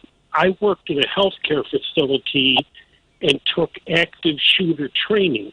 And one of the things they tell you there is to fight back if you can. And, you know, and that's what I believe the people were doing there, that they were trying to disarm him. Yeah. And that got in that trial was kind of glossed over. You know, and it speaks to the ineptness of the police department up there. And when you talk about what my feeling is, what to do is, let's sit and wait and see what happens here. Because, you know, if they want to sit around with, you know, semi-automatic weapons and guard some car dealership, then you stay in that car dealership. You don't go walking down the street and telling people not to burn dumpsters and that. Yeah. You know, and that's what I mean, that they're I think they're kind of, how can I put it? They're, you know, be sorry what you wish for up there, because this sets a precedent up there, you know, where... Well, Dan, do you think it sets a precedent throughout the country, not just in Wisconsin? Well, it certainly does, because in the Aubry trial, again, these people up there, if someone walks up to me with a gun, you know, I'm going to fight back, you know, and if you touch the gun, you know, there's a lot of this, he touched your gun and this, no. You know, they were attacking him. And I'm speaking of the Aubry case over there. Right. Yeah. And he had every right to grab that shotgun, do whatever he wanted. You know. There's some concerns there. Yeah, thanks. There's some concern there about precedent and how this is going to play out, not just in Wisconsin, but across the country. But, you know, Dan, you make a good point, and thank you for calling in this week. The challenge is, going back to Rittenhouse and Aubry for a second, is that legally there are precedents now that have been established. And that's, to me, and I know we got to jump into the break, but that's one of the things that a lot of people are fearful of, and in some ways rightfully so, because of what legal precedent this is going to provide for future situations. But we're going to grab a quick break. It's number 773-763-9278. We'll be right back with more of the Family Meeting.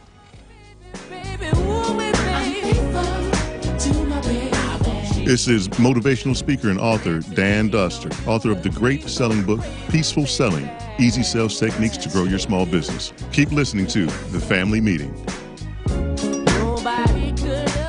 A basic and essential part of any financial plan is savings. Most of whatever cash you have will be there because you put it there, not necessarily because of some fancy investment. Now with Save and Plan, Polaris has introduced a way for you to get empowering financial advice. Save and Plan is simple. Just sign up to save on a systematic monthly basis directly from your account and gain access to a planner and our planning services.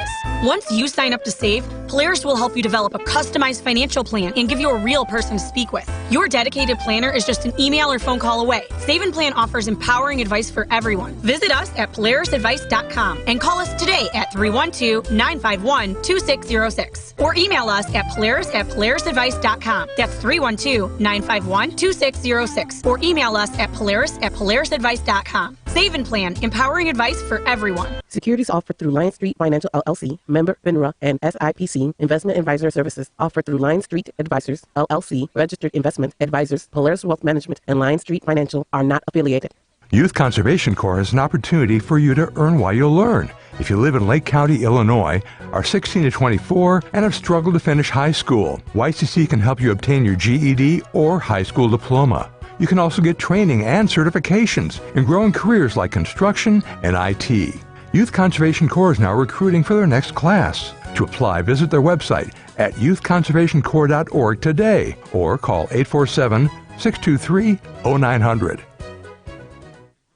A single K plan is a 401k plan designed especially for business owners and immediate family, regardless if they are incorporated or not. Single Ks offer both employer and employee contributions and in many cases have no setup fee or annual plan administrative charges. Single Ks are simple to administer with no government reporting required. Most importantly, this plan allows employees to access their savings via hardship withdrawals or loans. Visit our website at polarisadvice.com or call us about your business or organization's retirement plan at 312-951-2606 or email us at polarisadvice.com. That's 312-951-2606 or email us at polarisadvice.com. Polaris provides empowering advice for everyone.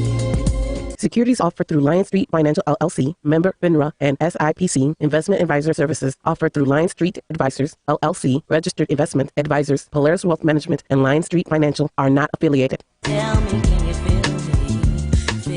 Hi, my name is Natasha Hunter McGregor, and I listen to the Family Meeting. Hey guys, we're back. Welcome back to the Family Meeting. This is your boy Richard Chu, also known as Bad, the Black Asian Dude. I haven't heard that. That's the first time I heard that one, bro. Yeah, you hadn't heard that before? No, Black Asian Dude. Bad, the Black Asian Dude. Listen. Let me give. In all fairness to DC, he almost choked up on that one. Okay, so Eric has given me that moniker. Mm-hmm. I didn't self-adopt it, and. There's a handful of people that know me like, dude, what's up with the Black Asian dude? But this is so funny. I've had people that I have seen in public that like, I know where this is going. Listen and watch the show. They're like, oh, that's you. You're Richard. You're Black Asian dude. I'm like, yeah. Seriously, I've had probably half a dozen people over the last few years. And there's a long story, an edited version of which is really Eric's story. A friend of his that's in the financial planning industry, like we are, reached out to Eric one time and said, "We're trying to recruit more Asian people for part of our business." Wait, and she said, "So, Eric, could you help me out with that?" Blah blah blah. And Eric's like, "Well, I really don't know a lot of Asian folks in the industry that would fit the qualifications that you're looking for." And she said, "But you have Richard Chu on your show."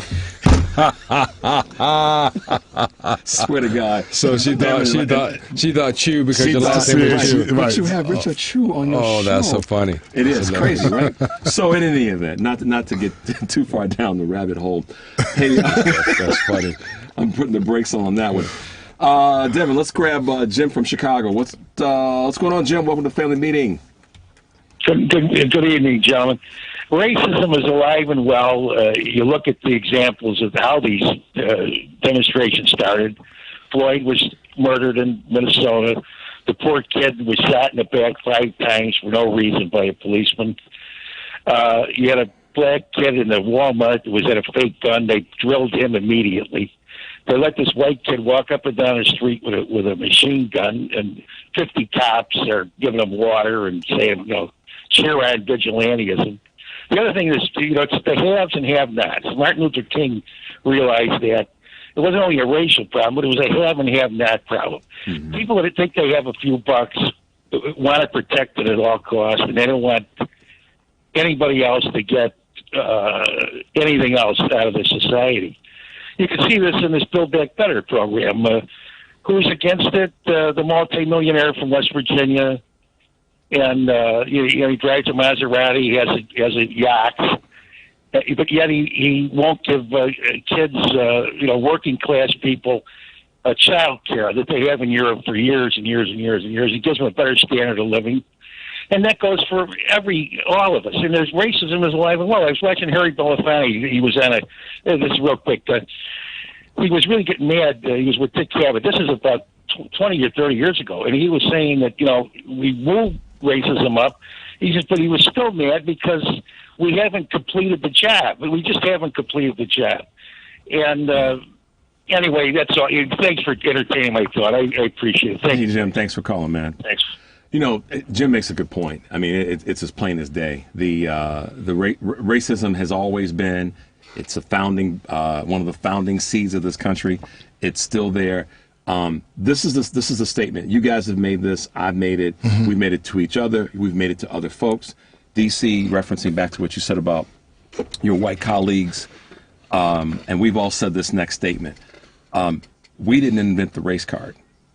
That's not something that came from us.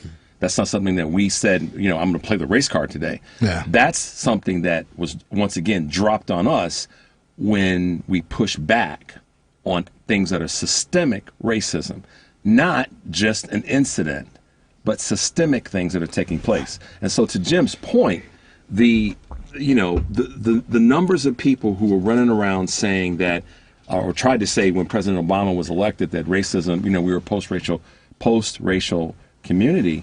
Again, we go back to the thing about, which team you're on, to DC's point. A lot of that the majority of that did not come from the quote unquote political right. It came from the center left. Because, let's be honest, y'all, too many people felt that they had done their job and voting for this black man for president. Sure. But then forgot about that during the midterms. And left him naked to get things done that were going to benefit everybody. And then he was viewed. This is the insidiousness of racism in this country. Then he was viewed as the black guy, that didn't get anything done. That was the affirmative action president. Yeah. But in reality, giving him the tools he would have needed to get things done for everybody, because he instinctively knew that a large swath of people that got him elected didn't look like him. Well, I call it the black quarterback syndrome. When Barack got elected president, I'm going to tell you why. Because growing up, we didn't see a lot of black quarterbacks, in the play at all, whether it was high school, college, NFL. And also, a lot of times they didn't allow all blacks to play at one time, whether you're running back. You can, like in the town I grew up in, some people may not believe it, or they may not want to believe what I'm saying if they're listening to me from my town. But there was rarely an all-black backfield in my town. Sure. Until we were losing, right? Until you were losing, and then you put in, the black quarterback, or you put in this, these guys that can bring us back, So Barack was elected because think about where the country was at that time, right? All right. And so he got elected. And then it was like, okay, you are the quarterback right now. We got 2 minutes to go in the game. And we're behind. On the 99-yard line. And we're behind, by 30 points. Bring us back. Yeah, bring us back. Fix the automotive industry. And then when it happened immediately, then they were looking side eye. Well, we're giving you a chance. We gave you a chance. How come things aren't happening? So that's how I kind of look at that. That's true. That's a great analogy. And Ann and I just watched Colin Kaepernick's piece. I mean, I was none of what you see in that piece is new to us. No. If anything, it's inspiring, and I took something from that, of which I'm gonna speak to before the show is out today. It's inspiring because we get to see him be unapologetic. Have you seen it yet? What's that? It's Colin Kaepernick's. I haven't seen it, not yet. It's on the list. Having a teenage boys is kind of tough to get to a documentary. Right. It's really good. I won't spoil it. Then I'll stop there. But for those who haven't seen it yet, you should treat yourself and watch this. Whether you're black or white or in the middle, culturally or socially. Check this out. It speaks to what we've been talking about in the overarching conversation, which is the racism has never gone away. No. It's still here, and it's embedded in everything. I've got a list of things here that we could talk about. Paul Gosar and his goofy behind. Oh man, that rightfully was censored. He attacked. His attack was toward a woman of color. Absolutely, racism. The GOP cooking the books on education, fossil fuel. The fossil fuel industry and gerrymandering. What's the core of that based on, guys? We know what it is. At the core, it's racism and sexism. Right. Yep. At the core, it's about the majority trying to suppress I mean, why would you not want people to get educated? Exactly. In a country that wants to call itself the greatest country on the planet. So I'm going to try not to botch this, but my wife turned me on to the show. It wasn't even a show. It was a part of a show. Jeff Daniels. I can't think of the name of the show, but the question is about, is the United States the greatest country on earth? And it's a clip. I remember it was a clip. It's a clip. I know the clip. Long. Yep. And for those of you who know what I'm talking about, I know exactly what you're talking post about. it, send it to us. I know what you're talking about too. But he goes into highly profane description of why the United States is not, but can be. I saw that. The greatest country on the planet Earth, and it's phenomenal. It's phenomenal. It is just he spits fire. It is straight up stone cold, brilliantly acted and written. I think it's an Aaron Sorkin thing. I think it's an Aaron Sorkin show or a movie or something. And he wrote that piece. It's not the news show. I think it is, or something like that. It might have been. It's the first segment of the show, or the first episode. It's brilliant. Yeah. And it's Jeff Daniels. I mean, Jeff Daniels is a good example of a guy. I mean, he plays some crazy roles. He plays some great roles. He's a great actor, but he's down with the cause. Yeah. He has been for a long time. Yeah. And he's to be. But going back to the point about the basis of a lot of what we're dealing with right now in our country is fueled by racism, whether it be the COVID booster shots or the handling of these cases. Sure. And that's where, to your point, white America's on trial, not just with the trials, but in all these areas. Yeah. And we no longer need to apologize for speaking to that and have to say or be held accountable for calling it out. I mean, here's a perfect example. Everyone's up in arms about critical race theory. If you take race out of that moniker and you put critical history theory, oh yeah, no one's saying anything. Oh, absolutely. Because part of it is, now people are saying Happy Indigenous People Day, which because they know the story, they know the facts. Like the brainwashing has worn off. I saw a meme once where it's like, oh, Thanksgiving, where what do they call it? They said we're real Americans fed refugees from another country, which is what it is and what it was. And so, a lot of it is so subversive, and it's also a situation where they don't want us to be educated or to learn or to just basically own up to it. It's almost like this is the family meeting. This is what the show is. So, it's like when you have Thanksgiving's coming up. You know that uncle that drinks too much. Right. You know that auntie that puts too much salt in her greens. Yeah. Or you know that one cousin that gets a little too handsy that you need to stay away from. And just basically admitting these things that are just own up to it. And those aren't even racial pieces. No. Those are cultural pieces. Those are cultural pieces. That's like, look, when are we going to stop pity-patting with this stuff? Call it out. Just call it out. And that's the thing, which, we talked about this, is that, when this whole Black Lives Matter thing started and the George Floyd thing started, I was like, you know what? I'm tired of trying to make you feel comfortable. Yeah. I'm no longer going to make you feel comfortable. We talk about that all the time. I'm going to, it is what it is. Because I've most of my life, all my life, you got to be careful of how you serve things up because you don't want to make somebody that's not a person of color feel uncomfortable. I'm not doing that anymore. I'm done with that. You got to be real and talk. To our white allies, please. That is not an affront to you. No, it is us taking back and recapturing a position that. Why do we have to spend our energy going out of our way to make you feel comfortable for something that you caused? Right. It's sort of like putting the blame on the victim. Right. Let me grab a couple quick calls. I see we got Maurice. Maurice, what's happening, man? Thanks for calling into the family meeting. What's up? How you doing, family? Hey, man. What's going on? Your guest. It's several things you touched on. The trial brought back Trayvon Martin case to me, and it's sad to say you're minding your own business. You invoke yourself in a situation and you cause the incident to take place, and then you say self-defense. But what I really call for is to say, I wish we could pass a law. This was one way to make our politicians work with one another. If you vote no for a bill and it becomes law, then your state should get a fraction of what the other states get. Proportionate distribution. Then, right, it would make them stand up. You know, all of them got this $300 per child. I'm sure it's working well in all those red states. But I bet you they're giving credit to their Congress people who voted no for it. Absolutely. They're taking credit for it. They went back home. Maurice, they went back home and took credit for it. Yeah.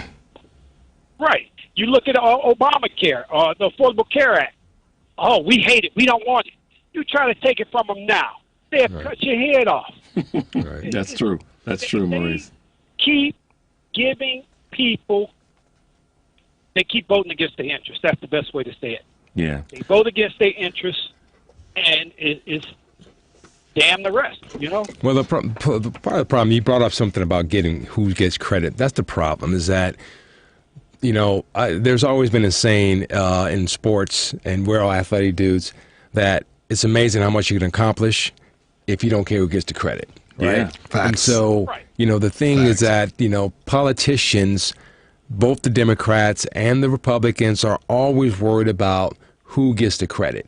You know, who wrote the bill, who gets the credit, because they're trying to make each other look bad. Instead of trying to help America be good, they're trying to make each other look bad, and that's the problem. It is. You know, and it's Maurice, funny. thanks for calling, man.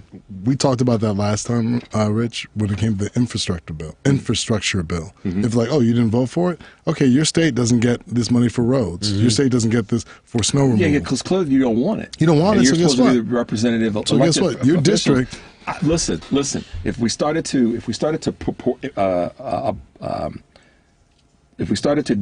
distribute it according to how you voted, votes would change. Votes would change. Oh, and that absolutely. goes back to DC's point about then it's not getting the win. It's about, is it right for my people? Yeah, it is. I'm going to vote for it. And if I don't vote for it, guess what? You don't get anything. And then guess what? You don't get reelected because constituents say, hey, wait a minute, hold up. I didn't get that. I didn't get. Where's my step? But my cousin But who, in the next state. Exactly. Pookie and Nook got their money. got theirs.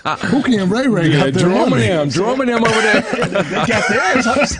Exactly. Where's my check? Watch. See, that's why I can't get elected, because I would say that on the floor. Kevin McCarthy, the time he took, I would preach that on the floor. Yeah. Like, look, this is what should happen. I would out all of them I because I don't call care. them out. Like, your people are still going to get this money. You guys are still going to benefit. Oh my God, I would have so much fun with it. Please, are you kidding me? So, Devin, how we doing, man?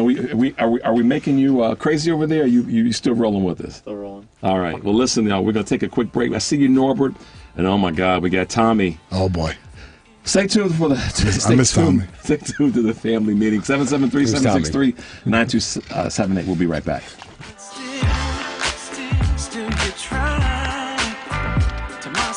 My name is Minati Jenkins, www.valorem.law.com. Keep listening to the family meeting.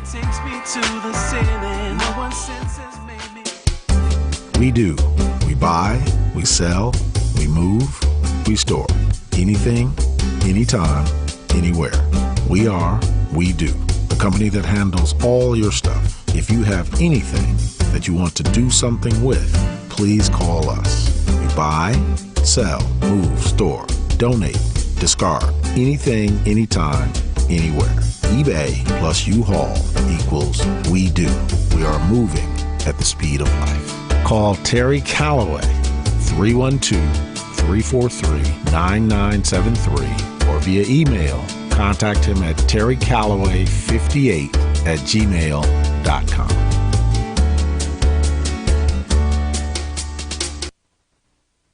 A 2016 study estimated that 13.1 million Americans were victims of identity theft last year. Fight back against your identity being stolen by signing up for Identity Guard. Identity Guard monitors your credit and identity information with alerts that can help you respond quickly if certain changes indicating fraudulent activity are detected, as well as help protect your computer from viruses, keylogging, and other serious threats. Plus, with Identity Guard's dynamic credit management resources and tools, you will have helpful information as you make better financial and credit decisions. Identity Guard includes $1 million identity theft insurance and lost wallet protection, and more if you ever do become a victim. Protect your ID for as little as $6 per month. Yes, that's only $6 per month by visiting lookaftermyid.com. That's lookaftermyid.com to securely sign up for Identity Guard today. Hey, Family Meeting cousins. As you know, we've created a Patreon family meeting subscription and membership page to include you great listeners in our effort and give you a chance to very economically promote your business, organization, or local event. You can contribute as little as $5 per month to get your message out and support the Family Meeting as a viable voice. We know you appreciate our permanent interest dialogue, get up and dance playlist, and our great guests who stop by. So become a cousin and go to our website, thefamilymeeting.com, and click on the link. Hi, my name is Karen Baker. I'm a practical nurse at Northwestern. Welcome back to the Family Meeting. Hey, y'all, this is Family Meeting is sponsored by the Polaris. Devin had his hands just got too big. But hey, welcome back, y'all. 773-763-9278. Thank you all for listening and watching. We really appreciate the support across the board. Let's see what our man Norbert in Naperville has got to say. What's going on, man? How you doing? I'm doing great. Out for a little bit of an evening bike ride before supper. There you go. And I'm listening to the show. It's a great show, great topic, and great guests. It's good to hear about their businesses, and that's what I want to do for the rest of my life is spend a significant amount of effort going out looking for black-owned businesses and spending my money to help. The best way I know is to get more black businesses, more black wealth, more black people into better housing, not just low-income housing, but real housing that helps people build wealth, and where they're not, paying rent for your whole life isn't good for your family in the long term. So those are the things that I'm really interested in supporting. I've Go ahead, Norbert. Go ahead. I've seen a little bit about the tequila before and some of so I'm going to look for that and also look for the magazine. I think I've seen that too, but I'm going to replay the show when I get home and take some notes about these businesses.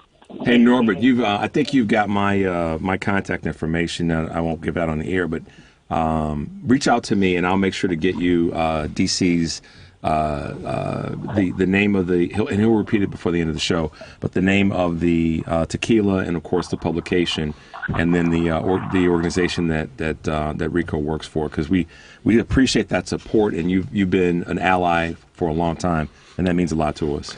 Norbert, I appreciate that, man. I really do. And when the whole Black Lives Matter thing started, I think a lot of corporations and a lot of people were trying to support black businesses, and I think they are. One of the things I say as a black entrepreneur is that, one of the things that's lacking when it comes to entrepreneurship for black communities are resources. So, if anyone is out there listening and you really want to help a black business, resources, whatever it may be, can really help and impact black businesses. So absolutely. Norbert, thanks for calling, man. Glad you're getting that ride in. Stay safe, and thank you for supporting the Family Meeting. Take care, guys. All right, man. Take care, Norbert. So listen, DC hasn't had the experience and the wonderfulness of Tommy, but we know, as the phrase goes, if we don't let him get it out here, he's going to break windows in your neighborhood. What's going on, Tommy? The room goes silent. The lights dim. There's a slight murmur in the room. And then the announcer proclaims, the orator of this time, the mystic who simply looks at the facts and comes to a simple conclusion, the one that no one listens to, but has said over and over and over again to the masses of individuals called human beings that unless all human beings have the same rights, you have a cancer. A cancer that makes one human being believe that somehow or another they're more privileged than another human being. But in fact, the masses are suffering from this cancer that has leaked into their homes, has leaked into their hearts, has leaked into their minds. What does the orator of our times have to say? Here he is, ladies and gentlemen, without any further delay. Here's Tommy. My fellow citizens, I come here today as I've come on many other days, at this momentous time to call out and say to you what I have said so many times before. It is absolutely clear, the evidence is in, the facts and the historical data, all the information that one needs to know to plot their reality, their destiny, their direction, their plot on how high they can go is simply based upon one simple narrative. And here it is, folks. It's pretty clear.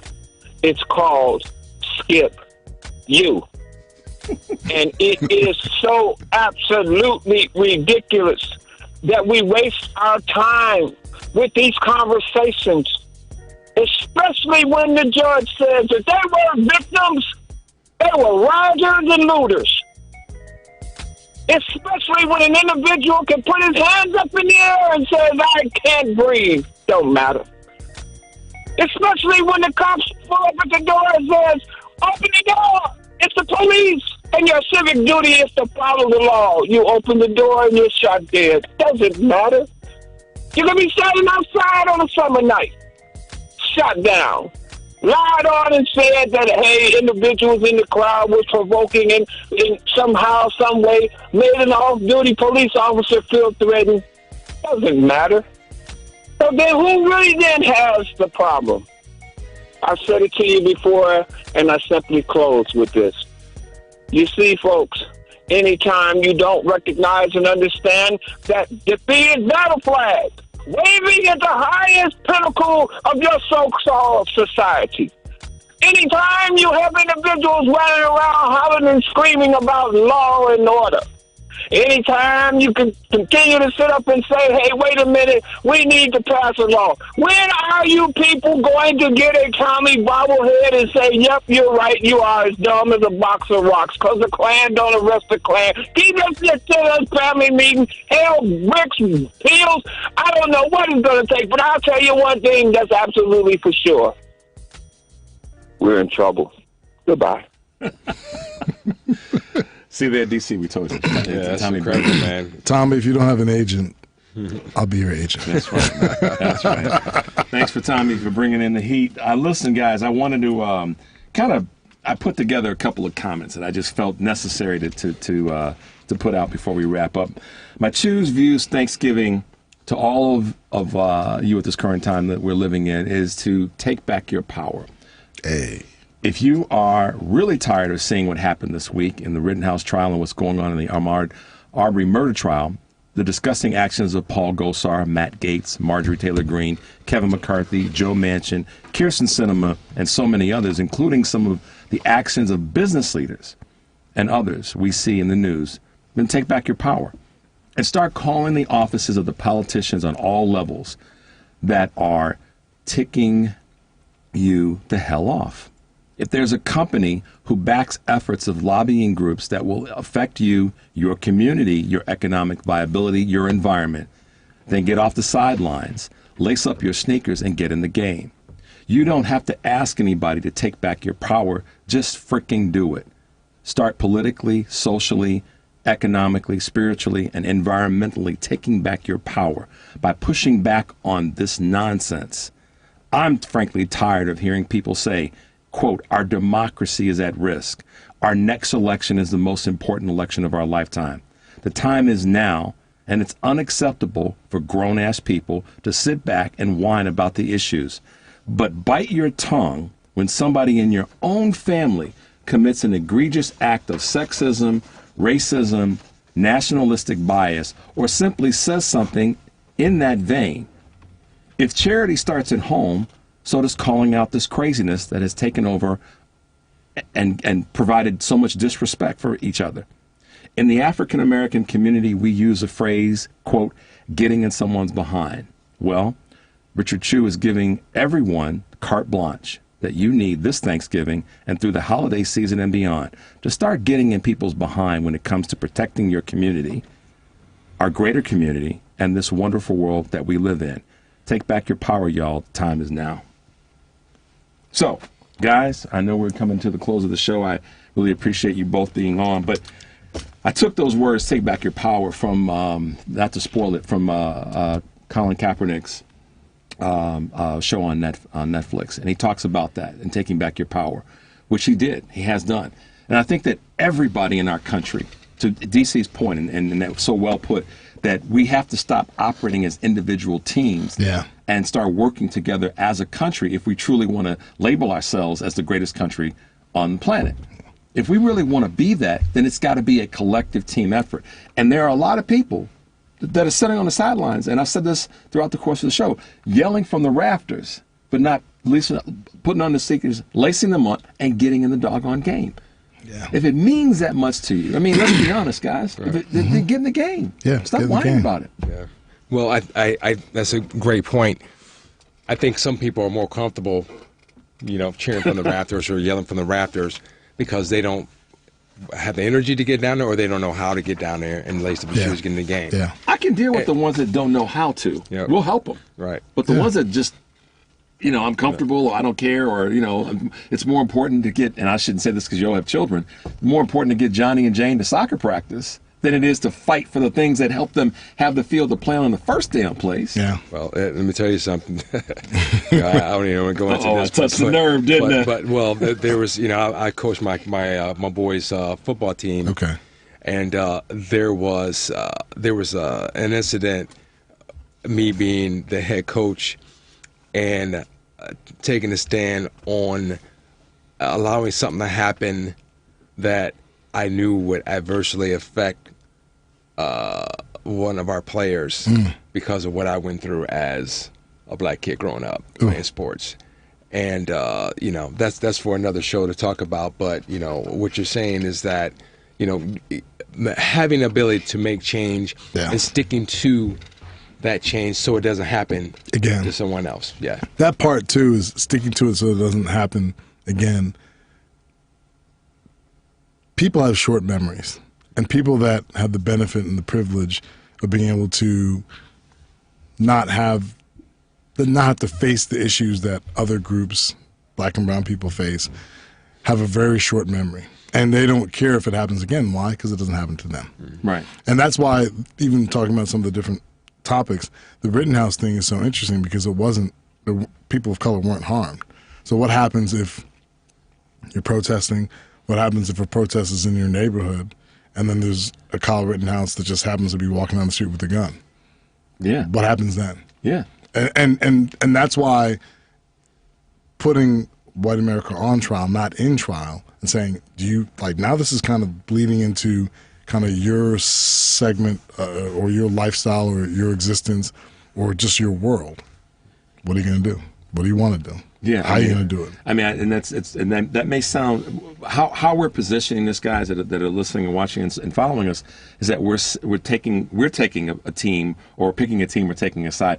We're really not. We're saying this is getting back to calling it out. This is not something that we can fix, and as folks of color, we can't fix this, and we can continue to have influence, major influence on it, but. This case proved that the justice system is totally unjust. Yeah. Well, what's going to happen is that if it affects them, then if it comes to the neighborhood, it affects them. Like you said, your lifestyle, your life. It affects them, their livelihood. They'll do something about it. But if it doesn't, it's not, nothing is going to happen. I agree with that, and I'll say and rather than but. And this did.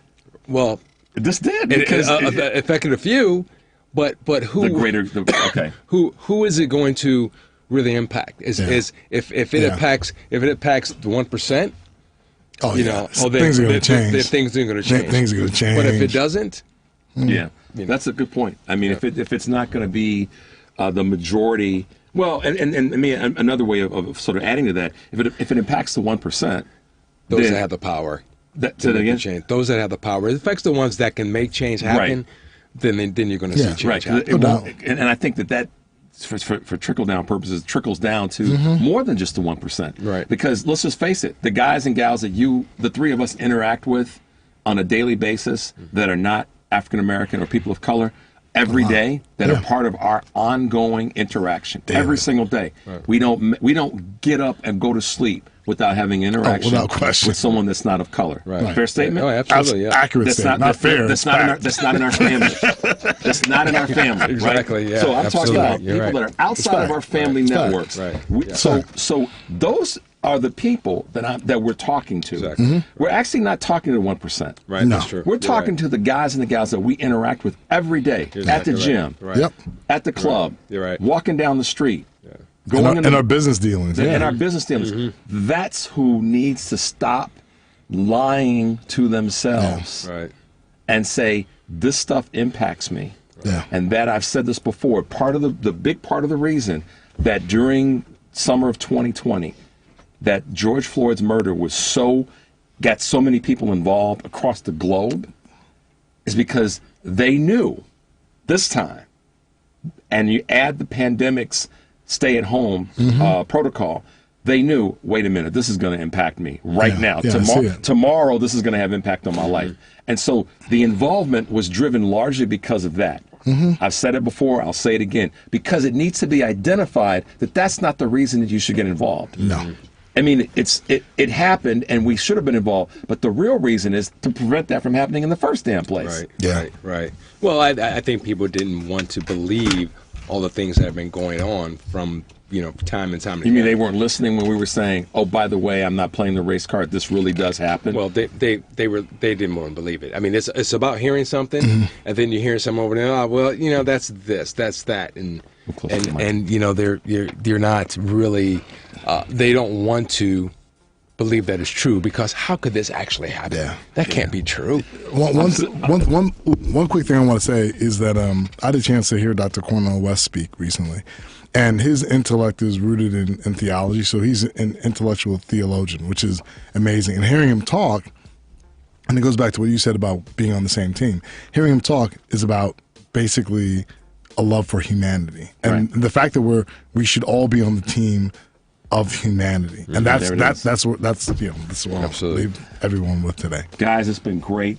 We're about to wrap it up here. Listen, we really appreciate you supporting the family meeting. My man DC Crenshaw, my man Enrico Moa. Thank you, brothers, for being here today. Absolutely. Thank you all for supporting the family meeting. Devin, once again, man, bringing the heat. Listen, stay tuned for the family meeting next week, Sundays 4 to 6 p.m. I'm your boy, Bad, also known as Richard Chu. Y'all take care. Be safe now. Thank you.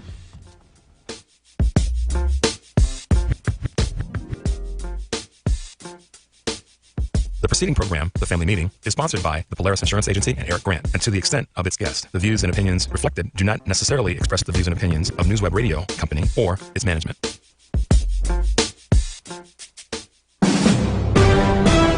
NBC News Radio, I'm Chris Coraggio. Senator Kirsten Gillibrand believes Senator Joe Manchin has come a long way on the issue of paid leave in the Build Back Better bill. He's come forward with a lot of really smart questions about how would you build it, what would it look like. He really wants it to be an earned benefit, something that's self-sustaining, and so do I. During an interview on CBS's Face the Nation, the New York Democrat says she's optimistic that they can find common ground as the Senate prepares to take up the social spending bill after the Thanksgiving break. Gillibrand supports